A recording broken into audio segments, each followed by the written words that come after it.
Ice Rink Cave Incident.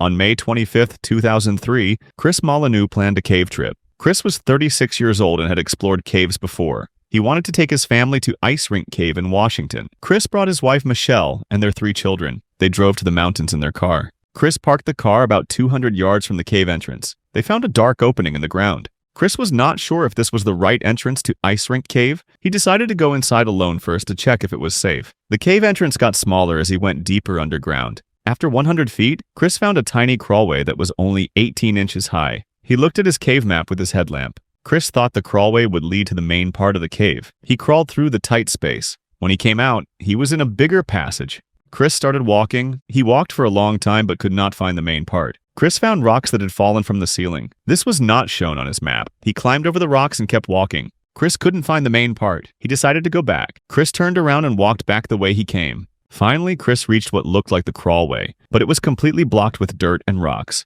Chris realized he was lost. Chris turned back and walked the way he came. He walked for a long time again. Then he found another blocked entrance that looked exactly the same. This confused Chris because there should only be one blocked entrance. To test something, Chris made a big X in the dirt. He walked in the opposite direction and counted his steps. After 400 steps, his headlamp showed the same X in the dirt. Chris realized he was trapped in a circle. The cave passage went in a loop with no way out. Chris walked around the loop many times. He had been underground for over an hour. He tore pieces of his map and left them at different spots. This helped him know where he had already looked. After 5 hours, Chris was getting very scared. He was tired, thirsty, and could not think clearly. Chris started to panic. Chris thought about his children waiting outside. This gave him strength to keep trying. Chris went back to the blocked entrance and searched again. This time he stayed very close to the wall. He looked at every inch of the wall. 50 feet from the blocked entrance, Chris saw something different. There it was, the crawlway. It was hidden behind a rock and very hard to see. Chris had walked past it many times without noticing. He crawled through the opening as fast as he could. A few minutes later, Chris came out into the sunlight. Chris had been underground for 6 hours. Killiansburg Cave Incident. In June 1992, 5 boys went to explore a cave in West Virginia. The cave was called Killiansburg Cave. Brian Quintanilla was 13 years old. He was curious and liked to explore. While the other boys stayed in the main part of the cave, Brian found a narrow passage. The passage was very tight. It was only as wide as his shoulders. Brian thought it might be a secret shortcut. He decided to crawl through it. The passage was shaped like the letter L with a sharp bend in the middle. Brian squeezed into the passage. The rocks pressed against his shoulders and hips. When he reached the bend, he had to twist his body in a painful way. He had to bend his knees backward to fit through. Brian pushed through the tight spot. At first, he felt happy that he made it, but then he realized something was very wrong. He was stuck. He could not move backward. The rocks held him tight like a trap. The other boys noticed Brian was missing. They called his name and looked everywhere. Finally, they heard his voice calling back. They found the passage where he was stuck. They could only see his legs sticking out. The boys tried to pull Brian out by his legs. Nothing worked. Brian was in a lot of pain. The scout leader was Brian's mother. She rushed to help her son. She crawled as close as she could to the passage. Brian's mother knew what they had to do. Brian would have to twist his body backward the same way he went in. It would hurt, but it was the only way to get him out. She grabbed his legs and told him to start moving. Brian screamed because it hurt so much. His skin scraped against the rocks. Every inch was painful. Inch by inch, Brian's mother pulled him out. It took a very long time. Finally, Brian's body came free from the tight spot. When Brian got outside, he collapsed on the grass. He was breathing hard. Brian's body got better in a few days. Wind Cave Incident. Rachel Cox was a college student who had been exploring Wind Cave National Park in South Dakota. Rachel and her classmates were learning about caves with their instructors. On this day, they were doing a practice search and rescue exercise. The students split into teams to find their instructors who were hiding in different parts of the cave. It was like a game of hide and seek, but in a real cave. Rachel thought she heard her instructor laughing from a nearby passage. They left their backpacks behind and crawled through a narrow tunnel to investigate. When they reached the spot, no instructor was there. Her teammate was upset with Rachel's decision and decided to go back. Rachel was also frustrated and paused for a moment before getting ready to follow him. That's when her lamp suddenly went out. In the complete darkness, Rachel realized she had made a big mistake by not checking her lamp's battery. Following what she had been taught, she decided to stay where she was and wait for help. But as time passed, she got impatient and decided to try crawling back through the tunnel. She felt around for the opening, squeezed through, and found herself in the wrong passage. Now she was even more lost than before. Without her backpack or working light, Rachel had no food, water, or warm clothes.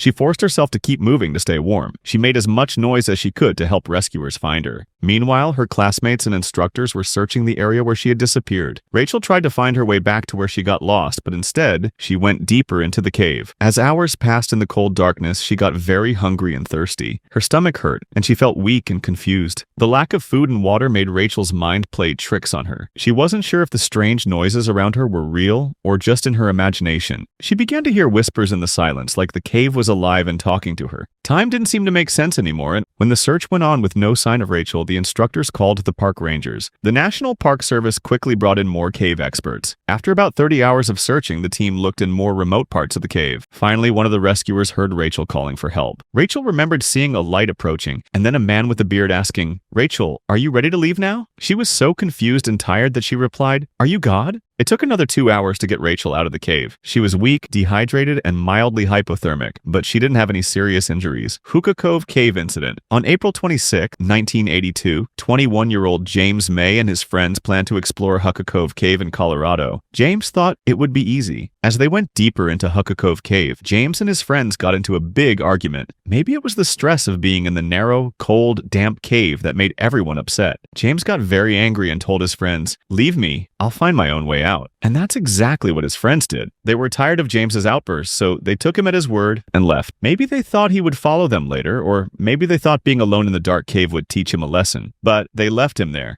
Now James was alone deep inside the earth. At first, James enjoyed being alone. He moved forward, going deeper into the cave. His pride kept him from being scared at first. Hours passed. His friends were long gone, and the way out, which had seemed so simple before, was now impossible to find. He tried one passage, but it only led deeper into the cave. He turned back and tried another route, but that was a dead end too. James's confidence began to disappear. The cave was much bigger than he had thought, and now he was completely lost. James's throat was dry and his stomach hurt from hunger. The light from his flashlight seemed dimmer now. He sat down on a wet rock, pulled his knees to his chest, and started to panic. While James was struggling in the darkness, his friends didn't realize how much danger he was in. When he didn't show up on Sunday, they went back into the cave. They saw his headlamp in the distance. They thought he was fine and just being stubborn. Night came and went, though in the cave he couldn't tell time. James's flashlight died. He was alone in complete darkness. He couldn't keep out the freezing cold of the deep cave. James was shivering and couldn't stop. His body temperature was dropping every minute. In desperation, James tried to make a fire. He burned everything he had. It wasn't until James's mother got worried about her son's disappearance that she called the El Paso Sheriff's Department. By Sunday night, rescuers started a search. Despite searching for 5 hours, they couldn't find any sign of James. On Monday around noon, hope came in the form of Barney Foster, someone who knew Huccacove Cave better than most people. He decided to look for James himself. While the rescue team was thinking about giving up, Foster wasn't willing to let the young man die in that cave. Foster went through the cave's narrowest passages. In a particularly tight space, he found the ash, the first sign of James. He kept going deeper into the cave. Then in a small room filled with large broken rocks, he heard it, a cough. James May was lying there on the cold stone floor and his body was covered in bruises and cuts. Foster gave him water. Slowly and carefully, they made their way out of the cave. James had survived 54 hours lost in the cave. James was rushed to the hospital in critical condition. He was suffering from severe dehydration, hypothermia, and exhaustion. He was spending weeks recovering. Lost Creek Cave Incident. On March 12, 2016, 4 best friends from high school decided to explore Lost Creek Cave in Tennessee. The group consisted of Jake Martinez, his girlfriend Chloe Thompson, Jake's best friend Alex Chen, and Alex's younger sister Maya. Maya had found information about Lost Creek Cave online and convinced the others it would be the perfect adventure. They told their parents they were going hiking for the day but didn't mention they planned to go deep into a cave system. Lost Creek Cave had a large entrance that looked inviting. The first part of the cave was easy to walk through with a wide passage and a small stream running along the floor. "This is awesome," Chloe said, as their lights revealed beautiful rock formations on the walls. For the first 30 minutes, everything was perfect. They followed the main passage. The temperature was cool but comfortable. About half a mile into the cave, they reached a place where the passage split into 3 different tunnels. Alex looked at his map, but the image was blurry and hard to read in the cave lighting. "I think we should go right," Alex said, studying the map. "That looks like it leads to the crystal chamber that Maya read about online." Maya was eager to find the famous crystal chamber with its sparkling formations. They took the right passage, which immediately became much narrower and more difficult to navigate. After 45 minutes of difficult travel, they emerged into a large chamber filled with amazing crystal formations. When they were ready to head back, they faced their first real problem. They saw 4 different openings leading out of the crystal chamber. In their excitement, they hadn't paid attention attention to which one they had entered through. After debating and trying different passages for over an hour, they had to admit the truth. They were lost. As their fear grew, the friends made poor decisions. They kept searching for the exit, leading them even further from the main cave system. Maya had a panic attack in a tight crawlway, and Alex slipped on wet rocks, badly spraining his ankle. They spent a miserable night underground, cold, hungry, and scared. Maya couldn't stop shivering, and Alex's ankle swelled badly. At 8:30 a.m. after 18 hours underground, the friends heard voices calling their names echoing through the cave passages. It took 45 minutes for rescuers to reach them because they were so far from the main cave system. When the rescuers arrived with warm blankets and food, Maya broke down crying with relief. The rescue took 3 hours because the friends had gotten themselves so deep into difficult passages. When they finally emerged into daylight, all 4 sets of parents were waiting with tears, hugs, and serious conversations about honesty and safety. Sotano Cave Incident. On July 10th, 2005, 5 friends went camping in San Luis Potosí, Mexico. Miguel was the leader of the group. The other friends were Carlos, Alejandro, Alio, and Daniel. None of them had ever been in a cave before. They did not bring any proper caving equipment. They had no helmets and no good flashlights. What they did bring was lots of beer, tequila, and a speaker for music. They wanted to have an underground party inside the Sotano cave. They entered the cave in the afternoon. The friends started drinking beer right away. That night, there was a party inside the cave. The 5 friends drank a lot of alcohol at the party. They went deeper into the cave than they were supposed to. They ignored the "do not enter" signs. Around midnight, it started raining very hard. Miguel wanted to go back to their campsite to get more beer. His friends were worried because Miguel had drunk too much alcohol. Alejandro decided to go with Miguel to help him. Miguel walked ahead and Alejandro followed behind him. The rain was getting harder and the ground was very slippery. Miguel got confused and walked off the safe path. He could not see where he was going in the dark. Miguel thought he saw solid ground ahead. He stepped forward confidently, but there was no ground there, only a deep hole. Miguel fell into the pit. Miguel screamed as he fell down the deep pit. He fell 79 feet, then slid down a slope, then fell another 62 feet. Miguel hit the rocks very hard and died instantly. Alejandro called out, but got no answer. He was very scared and ran back to the party. He told others what happened. Carlos called the police. Alio and Daniel ran out to look for Miguel. The rescue team arrived at dawn when the rain stopped. The 4 friends showed the rescuers where Miguel had fallen. The rescuers had proper safety equipment and ropes. They went down into the deep cave safely. At the bottom, they found Miguel's body. Miguel had died from hitting his head on the rocks. The rescuers brought Miguel's body back up. After this accident, the authorities put up warning signs. They banned underground parties in the caves. Vancouver Cave Incident. In 2010, 3 high school students decided to explore a cave in Vancouver. Their names were Alex, Rachel, and Jack. They had heard about a beautiful chamber inside the cave that sparkled in the light. Alex was the most experienced caver of the 3. Jack had never been in a cave before. This was Jack's first caving adventure. The 3 friends put on their headlamps and entered the cave. They crawled through narrow passages that were easy to navigate. The air smelled like damp earth and they could hear water dripping. The cave floor was muddy in some places. Alex knew the cave layout better than his friends. He usually led the way while Rachel and Jack followed. They climbed up a steep slope to reach a narrow spot. This narrow spot was called the squeeze penetration. From there, the cave split into 2 paths. One path led to a big room. The other path was even smaller and led to unknown areas. Alex told his friends to be careful because the passage was very tight. Alex should have gone first since he was the most experienced, but for some reason, he decided to go last. Rachel was small and slim, so she went first. She made it through the tight passage easily. Jack went second. He had to breathe hard to squeeze through, but he made it. Alex was the tallest at over 6 feet tall. He followed behind Rachel and Jack. Rachel and Jack kept moving toward the chamber. They thought Alex was right behind them. Alex tried to squeeze through the narrow passage. As it got tighter, Alex started to panic. In his confusion, Alex took the wrong path. He went into the passage that led to unknown territory. This passage was even narrower than the other one. Alex pushed forward but got completely stuck. He could not move forward or backward. The cave walls pressed against his body from all sides. Rachel and Jack reached the beautiful, sparkling chamber. They were amazed by what they saw. At first, they did not notice that Alex was missing. When they turned to leave, they realized Alex was not with them. Rachel's heart sank when she realized Alex was gone. She quickly went back to look for him. Jack was very scared because this was his first time caving. As they crawled back, they could hear Alex calling for help. They found Alex stuck in the wrong passage. Rachel held Alex's legs and tried to comfort him. Rachel told Jack to go get help. Jack ran through the cave as fast as he could. The rescue team arrived after a few hours. They looked at the situation and started working to free Alex. They used drills, hooks, and ropes to try to pull him out. Alex was getting weaker as time passed. He had been stuck for many hours. It was hard for him to breathe in the tight space. The air quality was poor in that part of the cave. After 4 hours of rescue work, the team finally freed Alex. The rescue team carried Alex out of the cave quickly, but Alex was too weak and did not survive. Hermit's Cave Incident. On April 5th, 1999, 3 friends went camping near Hermit's Cave in Oklahoma. Robert Kennedy was 21 years old and from from Mogi, Oklahoma. His stepbrother Richard Steeler Jr. was with him. Their friend Ben Keegley from Tulsa was also supposed to come. Robert had heard rumors about secret side passages. People said these passages led to hidden parts of the cave. Robert had never been caving before. They brought just one flashlight and no helmets. Ben had to work early the next day, so he could not come. The safe rule for caving is to always have 3 people. If one person gets in trouble, another stays while the third gets help. But Robert and Richard decided to go anyway. They entered the wide cave entrance easily. They crawled through the main passage. The cave was slippery, damp, and cold. On their way back, Robert saw one of the side passages. This passage was about 150 feet long. It had many twists and turns that were hard to navigate. Robert reached a dangerous section called the Keyhole Formation. Robert squeezed through the keyhole head first. But Robert did not know that going head first was wrong. Experts always say to go feet first in unknown caves. This way you can back out if there is trouble. Robert did not know the passage ahead got much narrower. He tried to squeeze through by breathing out all his air. Robert realized he could not go forward, but his body was already stuck tight between the rocks. Gravity was pulling him down toward the muddy floor. His face was pointing down toward the wet mud. Robert started to panic and called for Richard's help. Richard came to help but could not reach Robert. Richard saw that Robert was stuck very badly. The only thing Richard could do was go get help. After about an hour, 3 rescue workers came to the cave. The rescue was very difficult for several reasons. Only one rescuer could reach Robert at a time. The air quality was poor deep in the cave. The rescuers tried to make the keyhole bigger with hand tools. Finally, a rescuer reached Robert's feet. Robert was not responding. The rescuers tried to pull Robert out by his feet, but they could not get enough leverage to pull him. The only choice was to dig around Robert's body. It took over an hour to finally move Robert's body. They brought him back to the cave entrance. Paramedics were waiting to help Robert, but it was too late. Robert had died. Schroeder's Pants Cave Incident. On Saturday, February 13th, 1965, 3 friends went caving together. James Mitchell was 23 years old and worked as a scientist. His friends Hugh and Charles Bennett came with him. They wanted to explore Schroeder's Pants Cave in Dogville. First, they went to visit George Lyon, who owned the land above the cave. George was not home to warn them about the dangers. Cold, melting snow was creating fast-flowing water in the cave. They felt confident and entered the cave entrance. Inside the cave, they crawled through tight spots. Finally, they reached a big chamber with a deep hole. The hole was a vertical shaft that went down 80 feet. James decided he wanted to explore deeper into the cave. He put on a safety harness and tied a rope around himself. James lowered himself down into the deep shaft. As he went down, he met a waterfall of freezing cold water. The water was minus 20 degrees Fahrenheit. The deeper James went, the stronger the waterfall became. Suddenly, James's rope got stuck and trapped his arm. He was hanging in the shaft with ice-cold water pouring over him. James could not move his arm or climb back up. Even though he was in trouble, James tried to stay calm. He told his friends that he would be okay. Hugh and Charles were only 10 feet above James. They tried desperately to pull him up. For 45 minutes, they struggled to save their friend, but they could not pull him up against the icy water. Charles realized they needed help. He climbed out of the cave to find rescue workers. The closest cave rescue team was in Washington, D.C. They had to fly to the cave to help, but by the time the rescue team arrived, it was too late. James had died from hypothermia. Cave walls started to collapse. Rocks and boulders blocked the way. The rescuers were worried the cave might collapse completely. They could get trapped inside too. Finally, they had to seal up the cave. This turned the cave into James's tomb. In 2006, something amazing happened. Christian Lyon was George Lyon's grandson. Christian had grown up hearing about James's death. He did not think it was right to leave James's body in the cave. Christian decided to recover James's remains. Christian put together a team of expert cavers. Christian and his team went back into the dangerous cave. The passages were still collapsed and treacherous. Christian went down the same vertical shaft where James had died. He faced the same icy waterfall that had killed James. Finally, at 75 feet deep, he found James's bones. Christian felt many emotions when he found James. After 41 years, James's remains were brought out of the cave. James was given a proper burial. MegaWell Cave Incident. On January 13th, 1991, 3 cavers went to explore MegaWell Cave in Alabama. John Mossey was the leader and had 10 years of caving experience. Linda O'Donnell and Charles Daffinger were newer cavers. Charles was 26 years old and weighed 240 pounds. He was very excited about caving and wanted to try harder caves. The plan was to go down a 310-foot deep pit in the cave. It had been raining recently, so water was flowing into the cave. The water made everything wet and slippery. John brought a rope. They set up the rope at the entrance to the pit. The rope had to go over a sharp rock ledge 20 feet down. This rock had deep grooves from other ropes rubbing against it. John went down the rope first and reached the bottom safely. Linda went down second and also made it to the bottom. Charles went down last. All 3 cavers spent 45 minutes exploring the cave at the bottom. The cave was huge but very cold and wet. Linda was shivering from the cold water. John decided it was time to climb back up. John climbed up first and reached the top safely. Linda climbed up second and also made it out. She was very cold, so John told her to wait in the car to get warm. Charles started climbing up the rope last. John waited at the top of the pit and called down to check on Charles. After 20 minutes, John could not hear Charles answering. John grabbed the rope to check if Charles was still on it. The rope felt loose and had no weight on it. John pulled the rope up and saw that it was broken. The rope had snapped somewhere during Charles's climb. John realized that Charles had fallen 310 feet to the bottom. John was very scared and ran to tell Linda what happened. They immediately went to find help. A man promised to call for rescuers. John got more ropes and went back to the cave. Linda waited outside to guide the rescuers. John went back down into the cave with new ropes. When John reached the bottom, he found Charles. Charles had died from the fall. His helmet was broken and his body was badly hurt. John wrapped Charles in a sleeping bag. John climbed back up to tell the rescuers. The rescue team worked all night to bring Charles's body out. Uncharted cave incident. Benjamin Miller and two friends decided to explore an uncharted cave. The cave was known by only a few people.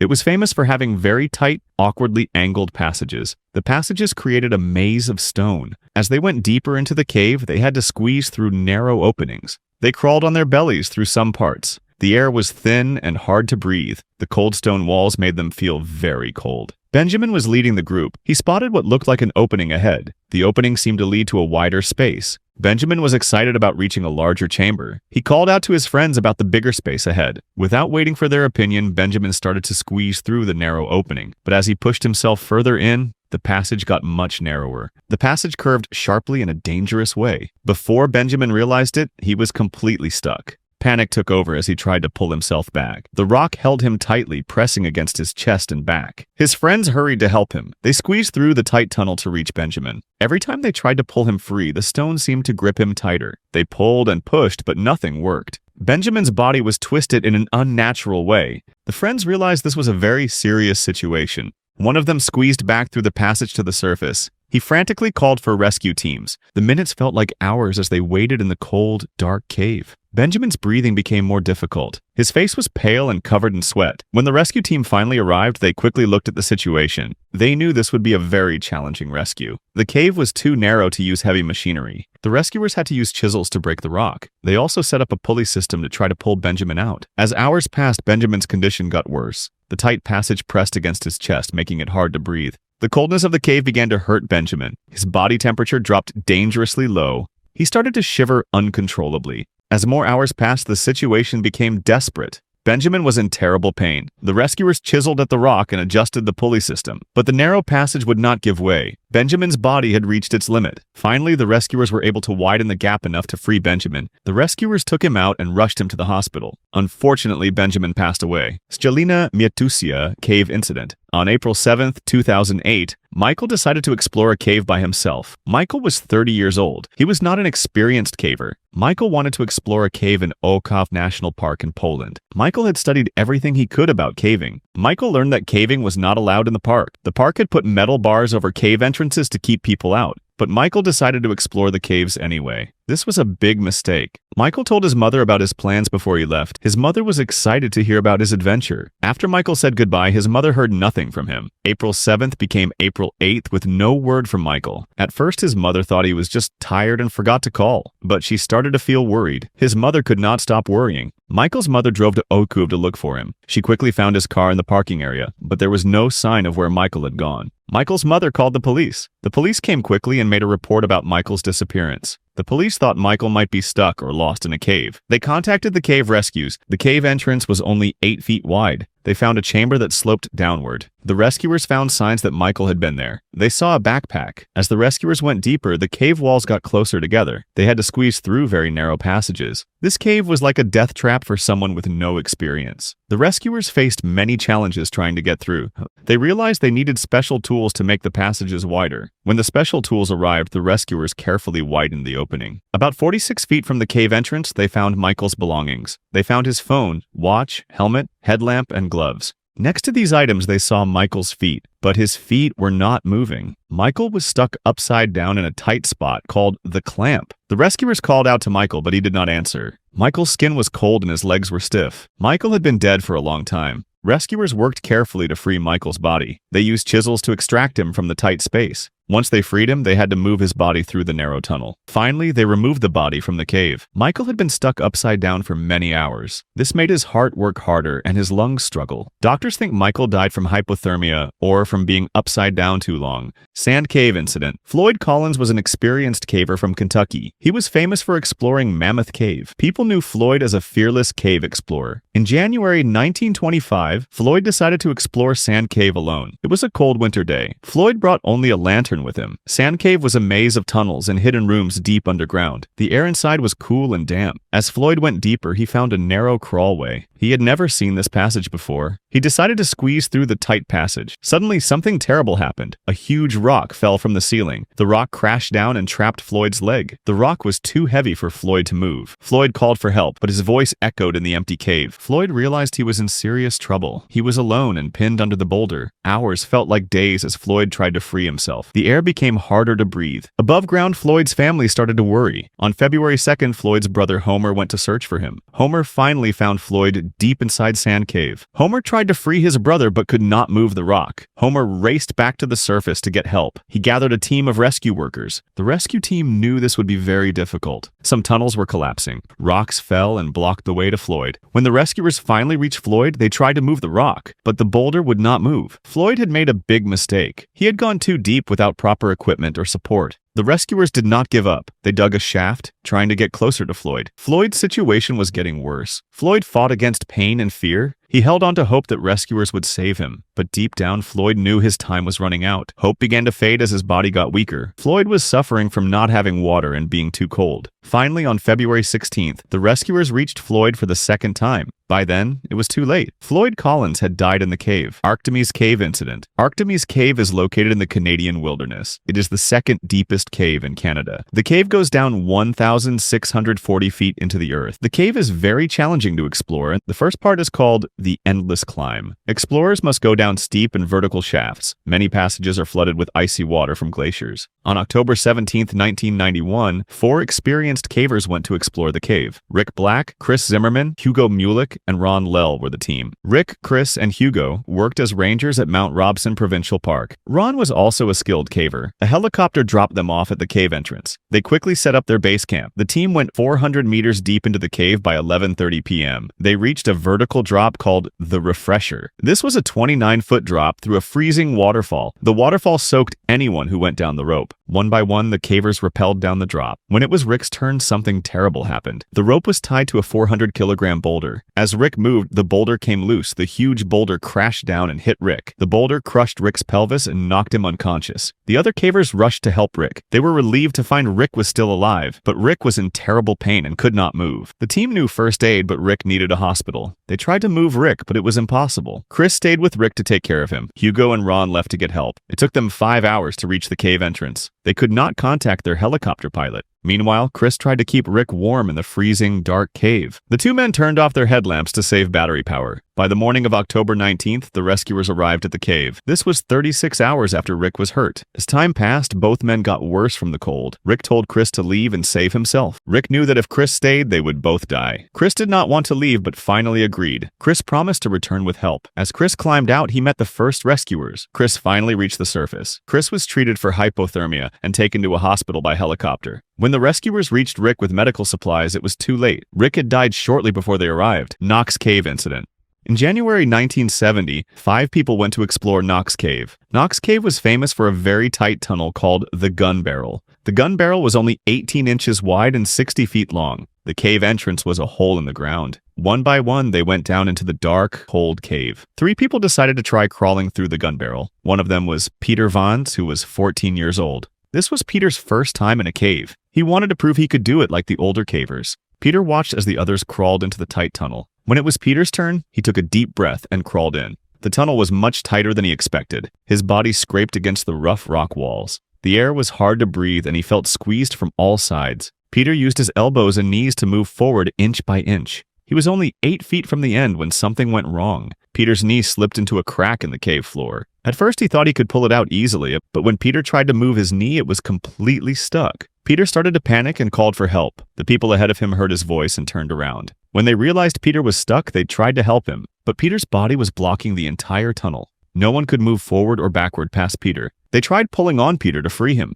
Every time they pulled, Peter screamed in pain. They had to stop because they were hurting him. The group was stuck in the cold, narrow tunnel. Hours passed and everyone was getting very cold. Outside the cave, the other 12 people were worried. One person went into the cave to check on them. When he found them trapped, he ran back to get help. Police officers and firefighters came to the cave. They saw that this was a very difficult rescue. The tunnel was too narrow for rescuers to fit inside. Hours went by as they tried different ways to free Peter's knee. At 8:30 at night, the rescuers had a new idea. They poured the soapy water around Peter's stuck knee. Everyone worked together to pull Peter's leg very carefully. Finally, Peter's knee started to move. With one last gentle pull, his knee came free from the crack. One by one, all 3 people crawled out to safety. Buzzard Roost Cave Incident. William Coughlin was 27 years old. He was an environmentalist and loved camping. William and his friends James and Kevin decided to explore Buzzard Roost Cave in Kentucky. The cave seemed very exciting in the brochure. On May 28, 1993, the 3 friends traveled to Cave City, Kentucky. They were interested in the large cave network there. The brochure offered 2 tours. There was a historic tour for easy exploring. There was also a wild cave tour for brave people. They first chose the historic tour. Before starting, they signed a form. This form said the cave operators were not responsible if something went wrong. Kevin decided to stay above ground. William and James completed the historic tour. Then they chose the wild cave tour despite warnings from the guide about its dangers. The group was led by a guide named Dave Harden. Each person got a helmet with a flashlight. The guide said everyone needed to stay close together. As they went deeper, the cave's challenges became clear. After squeezing through a narrow passage, they found the first of 2 ladders. This was a 30-foot cable ladder with wooden rungs. The guide led the way and they carefully went down. Then they crawled a short distance to reach the second ladder. William was 6 feet tall and weighed over 200 pounds. He struggled to fit through the narrow tunnels. William got stuck at times.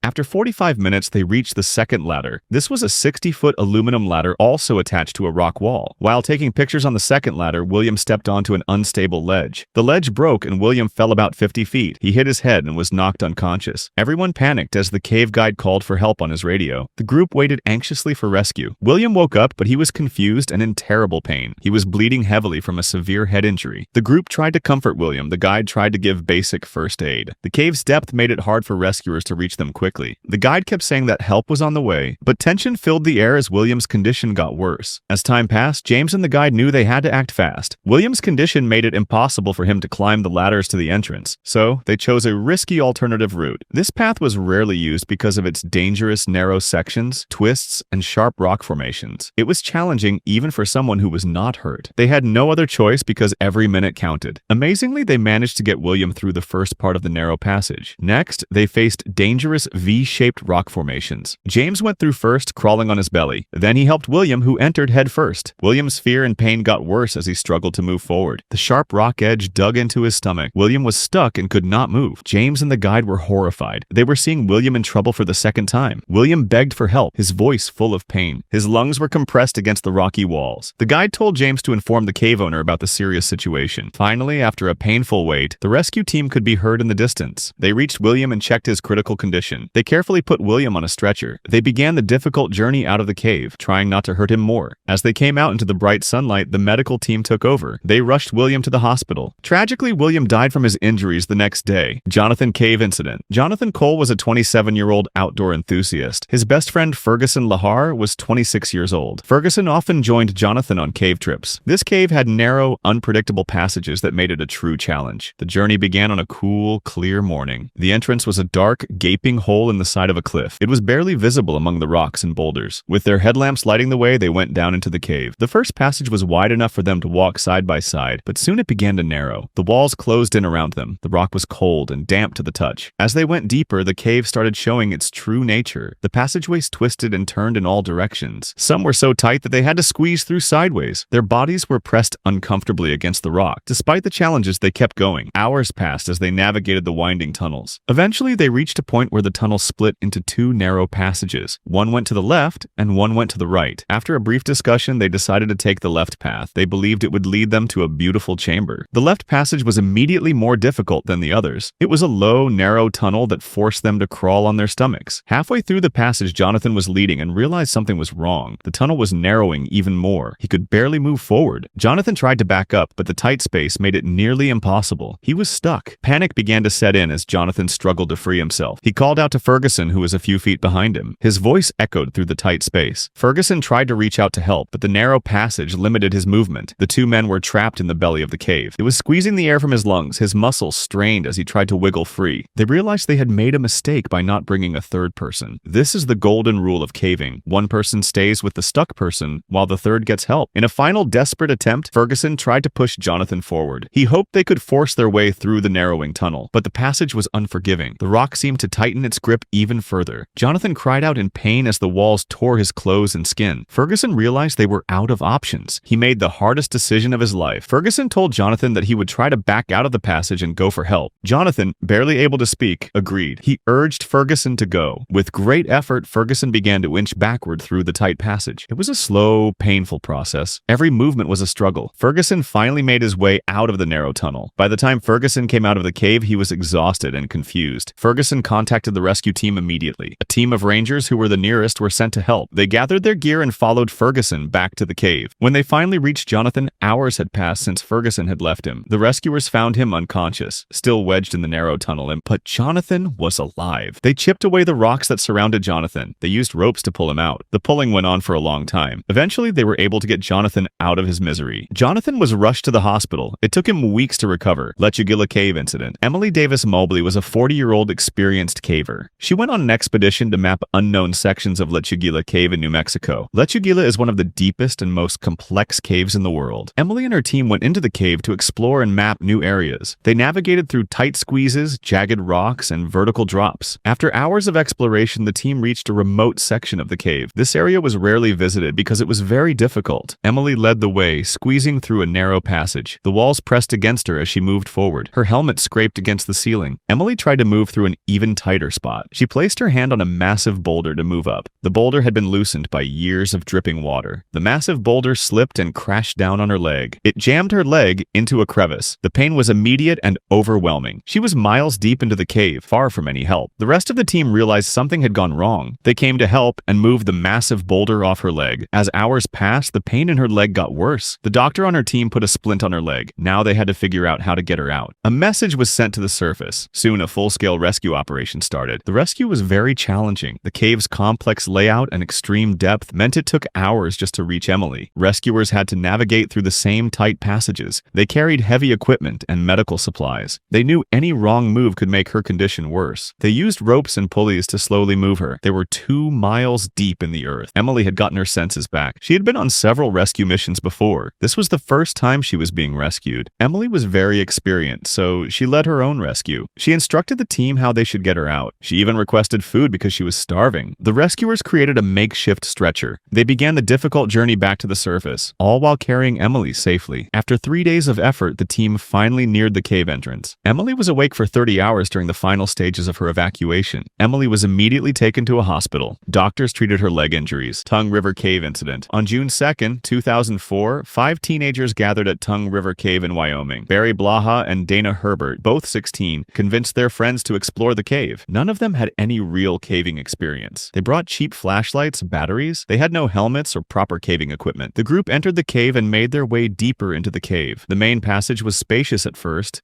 They could walk upright and move around easily. As they went deeper, they discovered multiple side passages. Some passages led to dead ends. Barry noticed a narrow crack in the wall that seemed to lead further into the cave. This wasn't on any map. The group crowded into the opening and shined their lights into the passage. The walls looked fractured and unstable. Small stones scattered when touched. Barry and Dana decided to push further into this narrowing passage. While their friends explored other areas, they squeezed through sections. Barry reached a point where the passage became impossibly tight. The walls closed in so much that he couldn't squeeze through. Barry decided to try clearing the obstruction by moving rocks. He managed to work one arm free and grabbed a rock about the size of a softball. Barry began using this rock as a hammer. He struck the larger stones ahead of him to break them apart. Dust began raining down from the ceiling. Suddenly, a massive boulder over 300 pounds broke free from the ceiling. It crashed down directly behind Dana. The fallen boulder had completely sealed the passage. Barry and Dana were trapped in a space barely larger than a coffin. Their friends immediately tried to move the boulder but couldn't. The air in their tiny prison grew stale and warm. Each breath felt insufficient. Muscle cramps set in from being unable to move. Their friends raced back through the cave to get help. They ran to the surface and called emergency services. Professional rescuers arrived with specialized tools. Moving a 300-pound boulder in a narrow cave passage was very challenging. Rescuers had to work in shifts. Only 1 or 2 people could access the work area at a time. Every tool had to be carried through the cave system by hand. Hours passed as the rescue became a race against time. Finally, the rescuers positioned their pulley system to move the boulder. Slowly, inch by inch, the 300-pound stone was pulled away. Barry and Dana could finally move again. They emerged from Tongue River Cave at approximately 10:30 p.m. They had been trapped for nearly 8 hours. Sloan Valley Cave Incident. On May 27, 2008, Steve Gladio led 4 novice cavers into the Sloan Valley Cave system. They planned to go from the post office entrance to the garbage pit entrance. At 11 a.m., the group entered the cave. They expected to emerge at 6 p.m. They encountered thigh-deep water in the big room. The bypass at Echo Junction was completely underwater. Darren, one of the novices, volunteered to swim the 175-foot passage. Darren began swimming. As Darren neared the end of the swim, fatigue overtook him. His arms felt heavy and each breath became desperate. Suddenly he cried out, "Help!" and disappeared beneath the water. Steve was a trained lifeguard and jumped into the water immediately. Steve swam towards Darren in the cold and darkness. When he reached Darren, he was barely conscious. Panic had set in, and Darren grabbed onto Steve. This dragged them both underwater. Steve managed to push Darren towards a steep, muddy bank. Darren was too weak to stand and could barely speak. His body was shutting down from hypothermia. Steve knew time was running out. Steve called out to the others to keep Darren awake. Then Steve swam into the other side. Steve reached the surface and called rescuers.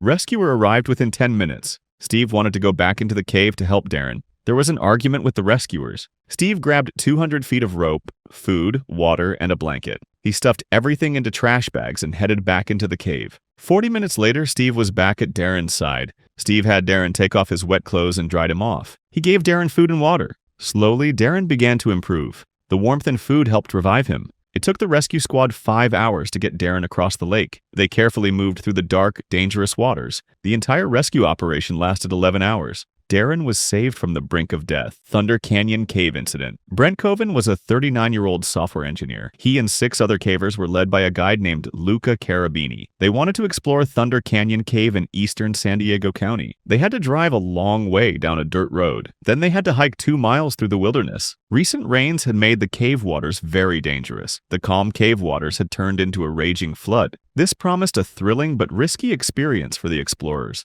On Sunday, May 3, 2010, the group arrived at the cave at 11 a.m. They put on wetsuits and prepared their gear. The first challenge was a 45-foot rappel through a thundering waterfall. This would drop them into a chilly pool. Brent felt excited about this thrilling descent. Luca offered the group a chance to turn back, but their determination and thirst for adventure made them continue. Next, the group set up an 80-foot rappel. They continued through the cave, crawling, climbing, and walking through icy water. By 3 p.m., they reached the Terrible Traverse. This was a crack that is only 9 inches wide. People had to move sideways to get through it. A wooden board had been placed across the gap. This was to prevent people from sliding down and getting stuck. The crack goes down vertically for 200 feet. Luca led the way through the crack. He positioned himself to help from the other side. Steve followed, but his tiredness and fear got the better of him. Steve became stuck in the crack. Panic set in as Steve realized his worst nightmare was happening. The group worked together, pulling and pushing for 10 painful minutes. Finally, Steve was freed.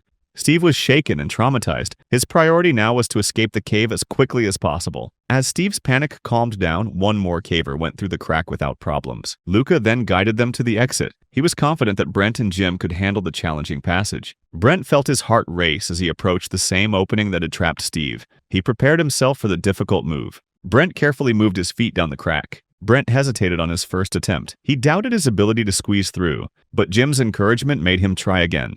Brent tried the passage again. However, Brent's hips wedged tightly in the crack. He was stuck and helpless with his face pressed against the rock wall. Luca rushed back to the scene. He and Jim started a desperate rescue effort. But despite their best efforts, Brent remained stuck. As 2 hours passed, Brent's arms went numb. He slid further into the crack. They realized the seriousness of their situation. Luca finally reached the exit and called for help. 4 experienced rescuers entered the cave. They assessed the situation and were shocked. Brent had been trapped for nearly 6 hours. His body was suffering from severe hypothermia. They slowly broke up the rocks that were pinning Brent in place. At 6 a.m., after a difficult 9 hours, Brent was finally freed from the crack.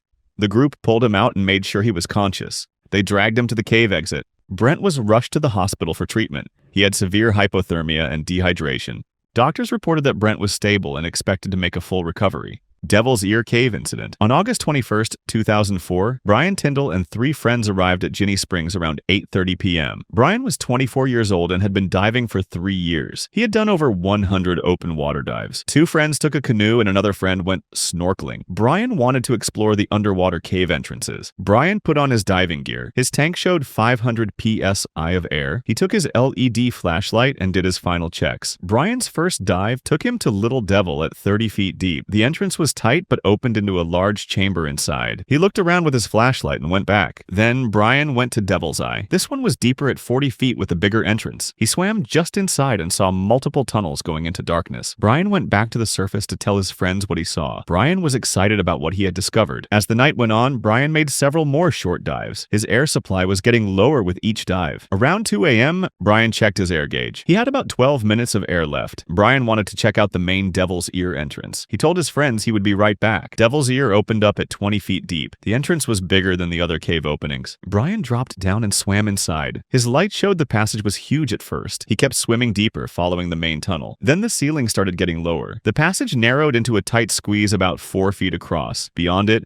his light showed another chamber. Brian thought he could make it through. He positioned himself carefully and started squeezing through. Halfway through, his tank valve caught on something in the ceiling. Brian tried to back out, but he was stuck. He pushed forward, but was still stuck. His movements kicked up sand and dirt from the cave floor. In seconds, the water around him turned brown and murky. His breathing got faster, using up his remaining air. He was locked in place in the darkness, 20 feet underwater and 50 feet inside the cave. Up on the surface, his 3 friends kept waiting. They watched for Brian's light or bubbles to appear. They started calling his name across the water. No bubbles, no light, no Brian. The 3 friends realized something was seriously wrong. They called for emergency help. A Ginny Springs diving instructor got the emergency call. He put on his gear and dropped into Devil's Ear Spring. He swam toward the narrow sections of the cave system. He knew where divers usually got into trouble. There, wedged in the narrow opening, he found Brian. The instructor worked carefully to free Brian from the restriction. Once free, the instructor pulled Brian's body back through the opening. The journey back to the surface took about 10 minutes. Unfortunately, Brian had died in the underwater cave. Seth Rowee's Cave Incident. On June 20th, 2015, Seth Rowee went to explore caves in Singhampton, Ontario. Seth was a 30-year-old outdoor enthusiast. He went to the conservation park with a headlamp and nothing else. Seth wanted to explore hidden crevice caves. He hadn't told anyone where he was going. The cave was unmarked and unnamed. It was a narrow crack in the rocky ground, only 20 inches wide. The entrance dropped steeply into the earth and got narrower as it went down. Seth turned on his headlamp and began to lower himself inside. The walls closed around him quickly. They pressed on his shoulders as he moved deeper. At its narrowest, the passage was just 15 inches wide. Seth had to move very carefully. He reached a point where the cave got even tighter. A section of rock jutted out above him, blocking his path forward. Seth decided it wasn't worth the risk and began to go back. Close to the entrance, Seth put his foot against a small rock outcrop to pull himself up. The stone had been worn down by water for centuries. It shifted under his weight and crumbled away. Seth dropped like a stone and fell 36 feet into the darkness. His body hit the jagged walls before coming to a stop. Seth was wedged in a narrow space far below the surface. Seth was alive, but his situation was very bad. His arms and legs were scraped and bruised. Seth tried to move, but the crevice held him tightly. Seth began calling for help. His voice faded into the silence. By evening, Seth began to lose hope. Then 2 hikers were walking back to the trailhead. They heard faint cries for help. They stopped and listened carefully. They followed the sound to the cave entrance. The hikers looked into the opening and spotted a faint glow far below. Seth's voice reached them.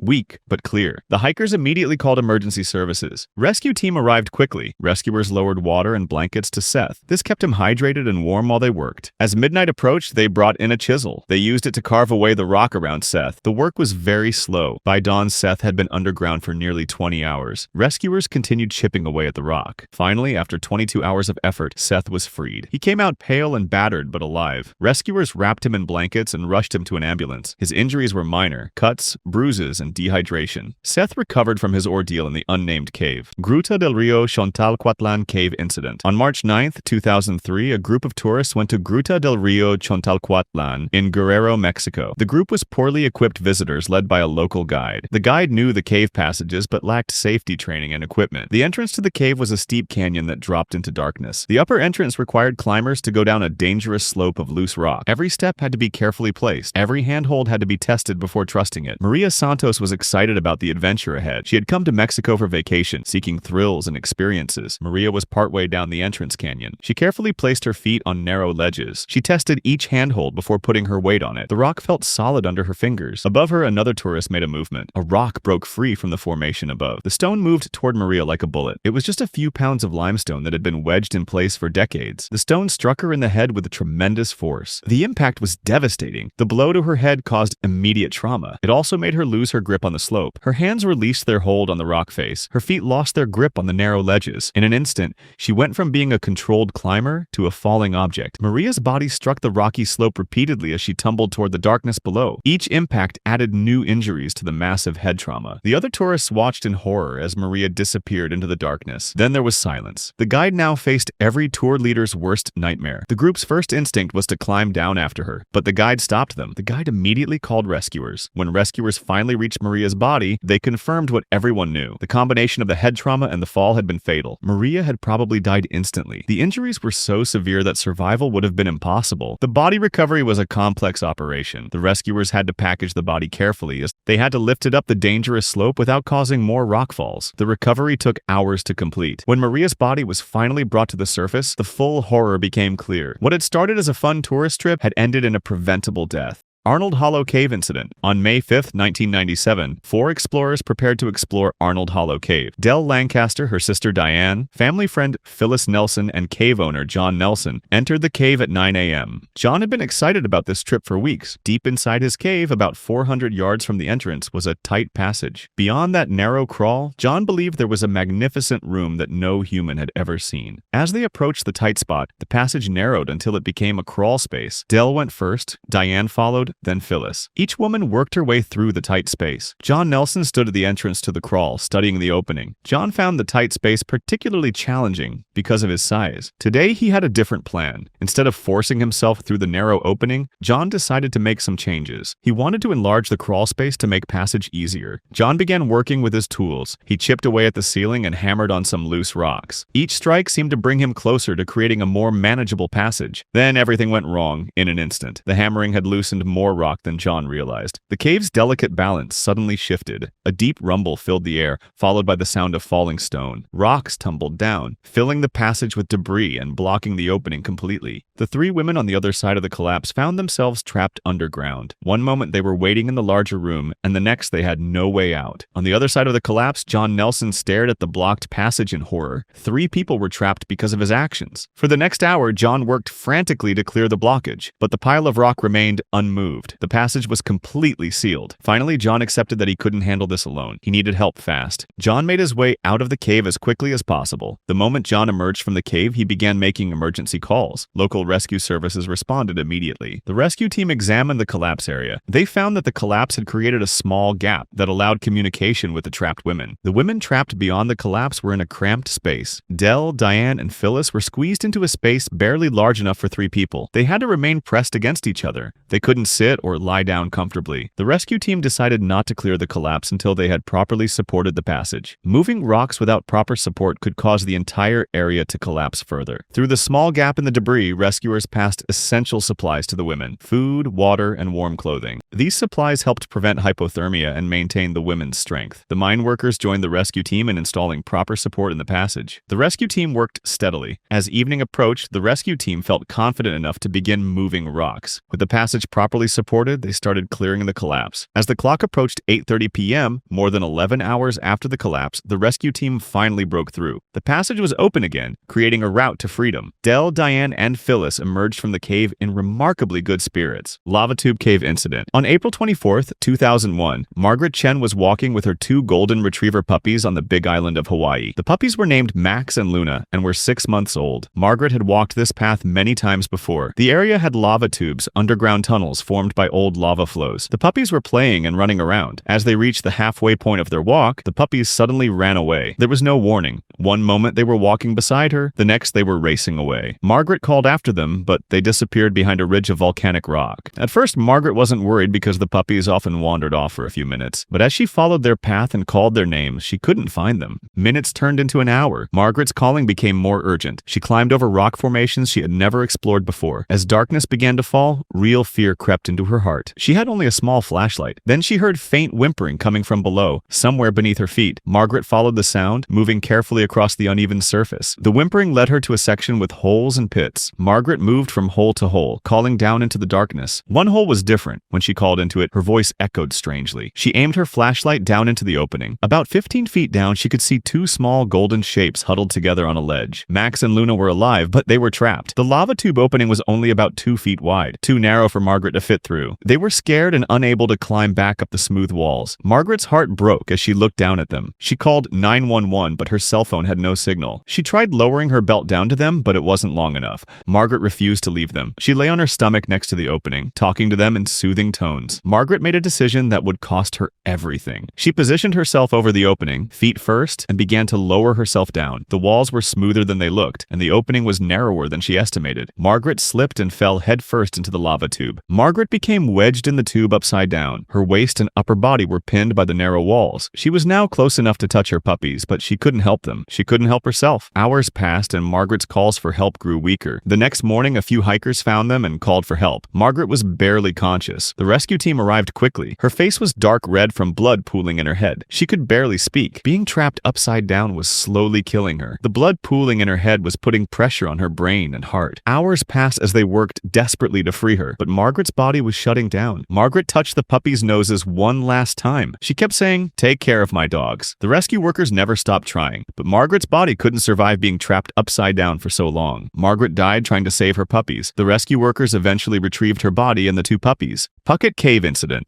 On May 23, 1997, 3 cavers, Elizabeth, Patrick, and James, decided to explore Puckett Cave in Alabama. Both James and Patrick had been in this cave before and felt confident. The entrance was a 70-foot vertical drop into darkness. One by one, they rigged their ropes and descended carefully into the cave. A second drop of 40 feet took them deeper. After hours of moving through chambers and crawlways, they decided to head back. James led the way.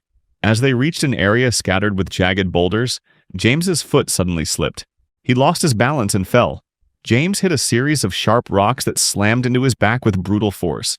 The impact left him dazed and disoriented. James became wedged into a narrow crevice. His legs were squeezed painfully between rock walls. His back pressed against the rough, cold stone. Even the smallest movement sent bolts of pain through his upper body. James tried to shift, but every attempt left him gasping in pain. The impact made a loud crack that sent chills through Elizabeth and Patrick. They rushed toward him, moving quickly but carefully. When they saw James wedged in the narrow crevice, they considered trying to rescue him themselves. But they realized that even the smallest mistake could worsen his injury. They were afraid he might have a spinal fracture. Elizabeth and Patrick knew they had to get help. Patrick left to find assistance while Elizabeth stayed with James. Patrick navigated his way back, climbing up to the cave entrance.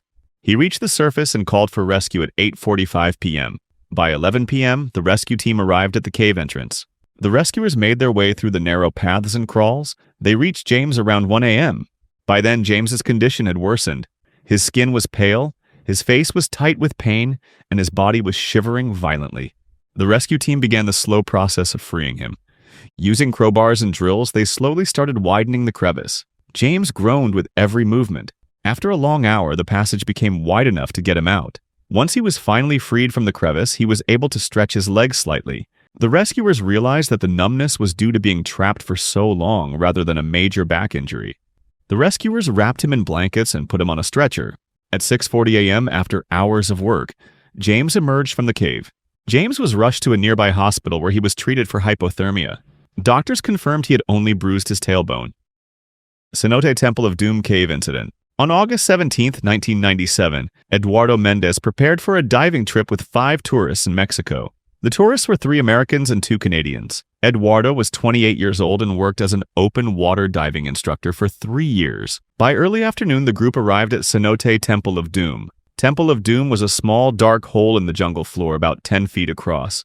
A wooden ladder went down 16 feet to the water surface. Rebecca Williams was a 34-year-old nurse with her husband Mark. Thomas Chen was a 42-year-old software engineer. His wife Lisa is 30-year-old. Joy Johnson was a 28-year-old teacher. Joy decided to sit out this dive because she was tired. They had single tanks, minimal lighting, and lacked proper cave diving equipment. Eduardo gave a briefing that emphasized the beauty but didn't focus on the risks.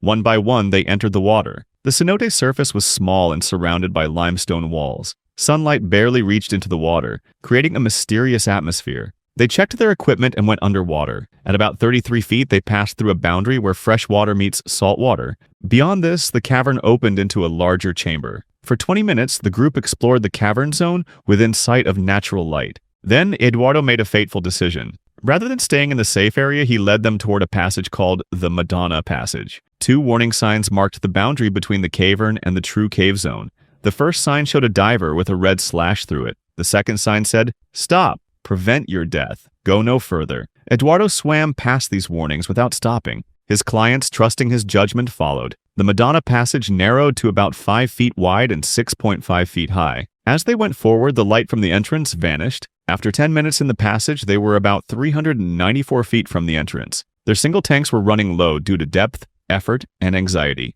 Thomas Chen was the first to signal a problem with his air supply. Eduardo finally recognized the danger and signaled for the group to turn back. In the narrow passage, turning around with 5 divers created confusion. Their movement disturbed silt from the cave floor. Eduardo headed toward the exit, assuming the group was following. Rebecca and Mark Williams became separated in the sudden darkness. Thomas and Lisa Chen, staying together but equally lost, moved in another direction. When Eduardo reached the cavern zone, he realized only he had emerged from the passage. His tank was approaching empty levels. He surfaced quickly and explained the situation to Joy. Eduardo swapped his nearly empty tank for Joy's full one. Without waiting for help, he went back into the water. About 295 feet in, he found Lisa Chen with her regulator out of her mouth. Thomas's air gauge showed near empty. Eduardo immediately shared his air with Lisa and began guiding them out. Thomas followed them. Upon reaching the cavern zone, Eduardo sent the Chens to the surface. Eduardo immediately returned to search for the Williams couple. 50 feet into the passage, he found Rebecca Williams unconscious with an empty tank. He grabbed her and brought her to the surface. Eduardo continued his search and found Mark Williams. Mark was floating motionless with an empty tank. There was nothing Eduardo could do for him. Emergency services arrived and Rebecca Williams was taken to the hospital. Despite medical care, Rebecca died later that evening from drowning and oxygen loss. Schetromph Cave Incident. On January 24, 2011, 4 young adults decided to explore Schetromph Cave. There were 2 men and 2 women in the group. They wanted to see if the cave would be good for future club trips. They entered the cave around 2:30 p.m. The exploration went well until they started to exit. One of the young men faced a very tight and challenging section of the cave. To get out, he had to go head first through a narrow, hourglass-shaped passage. This passage made a sharp 90-degree turn before getting even narrower. His female companions went through carefully, and he followed. He approached the narrow passage on his hands and knees. As he lowered himself into the pit head first, he misjudged his grip. His leg folded against his chest in a painful position. The rock walls pinched around him, trapping him at the tightest part. He was completely upside down with his head on the cold, hard ground. Panic set in quickly. His female companions tried to pull him free but couldn't. They tried to lift him, but their strength wasn't enough. After 20 minutes, they realized they needed help. One of them scrambled out of the cave and called 911. The young man's leg was twisted painfully against his body. Blood pooled and rushed to his skull, creating unbearable pressure. His vision became blurry and his thoughts became confused. A local resident heard the emergency call and contacted his friend Jerry Bowen. Jerry was an experienced caver. Jerry and his son Stephen quickly drove to the site. Stephen was smaller, so he was chosen to go in. One of the women volunteered to guide Stephen back into the cave. When Stephen finally reached the trapped cavern, they were face to face. Stephen began chiseling away at the rock. His heart was pounding as he tried not to injure the trapped man. The work was slow and nerve-wracking. The trapped man had slipped further down, making it harder to reach the rock. With the man's friend pulling from above and Stephen pushing from below, they got him into a slightly better position. Stephen resumed chiseling, carefully removing the final rock. With a collective push and pull, the man's leg finally popped free. At 10 p.m., nearly 8 hours after the ordeal began, the rescued man finally emerged into the night air. He was flown to a hospital for evaluation. Miraculously, he had no serious injuries. On March 21st, 1996, Randy, Sam, and Eric set out for a day of caving adventure. It was Eric's first ever caving trip. Fault Cave near Denver was known for its dangerous passages. Part of the cave was nicknamed the Crack of Doom, a narrow slot that had trapped many people before. They had little more than torches and basic gear. Randy had done a few caving trips before, but for Eric, this was completely new. They walked through the forest towards the cave entrance. The group squeezed through jagged rocks and narrow passages. As they moved deeper, the tight passages became more confining with every crawl. The cave walls pressed in on all sides, but Eric kept going. Then they reached the Crack of Doom, a narrow slot in the cave. Eric attempted to squeeze through, but his body slipped into a head-down position. With each movement, he became more stuck. All the pressure was coming toward his neck and head. Sam and Randy tried desperately to pull him out, but Eric's position, head down and wedged tight, made it impossible. Each deep breath made him feel like his heart would stop. His companions knew they couldn't free him on their own. Randy quickly scrambled out of the cave to get help. Randy used his cell phone to call a local caver, Jim Neely.